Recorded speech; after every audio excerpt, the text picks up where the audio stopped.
शुक्लांबरधरं विष्णुं शशिवर्णं चतुर्भुजं प्रसन्नवदनं ध्याये सर्वविघ्नोपशान्ति एकदन्तं पद्मार्कण्डजाननमहर्निशम् अनेकदन्तभक्तानाम् एकदन्तमुपास्महे वक्रतुण्डमहाकाय कोटिसूर्यसमप्रभा निर्विघ्नं कुरु मे देव सर्वकार्येषु मम सर्वदा मूषिकवाहन मोदकहस्त चामरकर्ण विलम्बितसूत्र महेश्वरपुत्र मोहनरूपा विघ्नविनायक पाद नमस्ते विघ्नविनायक पाद नमस्ते जातवेदसे न सौरति यतो निदहाति विदा सर्वरोगानि विस्मरति दुर्जाजग्ने तामृतवर्णां तपसा जले वैरोचने गणोष्टां दुर्गां देवीगं शरणमहं प्रपञ्चे सुतरसे नमः आग्ने त्वं पारयानव्यो अस्मान् स्वस्ते प्रेत्य दुर्गाणि पुरोगवृद्धे पुराणवृद्धे भवतोकाय कन्याय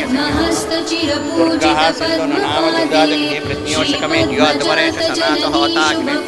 विपरेष्वः गोवरेन्तरेवनाकश्य पृष्ठमभिसंसारं